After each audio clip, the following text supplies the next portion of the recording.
এইটি কিন্তু একটু মানে ভিন্ন চিন্তাভাবনা। কারণ এটা আপনি যখন বাস্তবায়ন করবেন, বাস্তবায়ন করার দায়িত্বটা কার? বাস্তবায়ন করার দায়িত্ব কিন্তু একটা গভর্নমেন্টের পড়ে তখন। আপনি দেখেন যে নিমতলী ট্র্যাজেডি হয়েছে, আমরা কিন্তু ভুলে গেছি। তারপরে বেলি রোডের ট্র্যাজেডি হলো, নিমতলী ট্র্যাজেডির পরে পুরান ঢাকা থেকে পুরান কেমিক্যাল ঢাকা সরানোর কেমিক্যাল কত সরানোর কিছু কত চেষ্টা করা হলো, করেছে, কিন্তু সেগুলো কিন্তু বাস্তবায়ন কিন্তু এখনো হয়নি। আপনি এখনো পুরান ঢাকাতে গেলে দেখবেন ওই কারখানাগুলো এখনো আছে এবং কেমিক্যাল কারখানাও কিন্তু ওইখানে আছে। এবং আপনি ধরেন বেইলি রোডে যে ট্র্যাজেডি ঘটেছে সেখানে যেই কারণে ঘটেছে সেখানে কিন্তু, কারণ আমি ওই বেইলি রোডের ঘটনাকে কেন মনে করি, জাস্ট আমার বাসার ফ্ল্যাটের অপোজিটের ভদ্রমহিলাও কিন্তু ওই অ্যাক্সিডেন্টে মারা গিয়েছেন।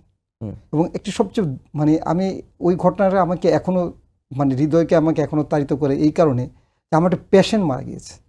আমি যে ওই দিন চেম্বার করছিলাম, জাস্ট বেলুড়ের পাশে আমার চেম্বার, সেখানে ওই পেশেন্ট আসলে আমার সিরিয়াল বেশি দেখে সে মনে করলো যে তার মেয়েকে সহ সে ওই বেলুড়ে গিয়েছিল। সে জাস্ট মনে করলো যে আজকে দেখাবো না স্যারকে কালকে দেখাবো, সেই জন্য কিন্তু সে সেখানে গিয়ে ওই একটা অ্যাক্সিডেন্টে যেয়ে পড়েছে। আমি বলছি এই কারণে যে তার থেকে কিন্তু আমরা কোনো শিক্ষা নিই। আমাদের রেস্টুরেন্টের ব্যবস্থা কি আমরা সেটা ডেভেলপ করেছি? আমরা যে বিল্ডিংগুলো হচ্ছে সেই বিল্ডিং কোড কি আমরা মেনে চলছি? আমরা কিন্তু মেনে চলছি না। এবং দেখেন, খুব ভালো কোশ্চেন যে আপনার জনবহুল এরিয়ার ভিতরে কেন এই এই ফ্লাইং জোন থাকবে?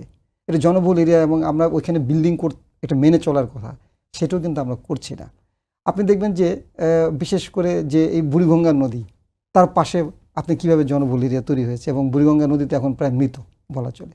তো এই ধরনের যে এই কাজগুলো করতে গেলে আপনাকে অবশ্যই এটি সরকারকে সেটার পদক্ষেপ নিতে হবে এবং সরকারই পারেন সেই ধরনের ব্যবস্থাগুলো নিতে। এবং বিশেষ করে আমি মনে করি যেহেতু এখন একটি ইন্টারিয়র গভর্নমেন্ট চলছে, তারাও কিন্তু এই ধরনের ব্যবস্থাগুলোকে কিন্তু খুব ভালোভাবে নিতে পারে, তারা টেক ওভার করতে পারে। কারণ এখানে কিন্তু এখন রাজনৈতিক দলের কথাবার্তার চেয়ে কিন্তু তারা যেটা ডিসিশন নেবে সেই ডিসিশনটাই কিন্তু অনেক ধরনের কথা আসে, তারা সেটাকে বাস্তবায়ন করার সম্ভাবনা তাদের কিন্তু খুব বেশি।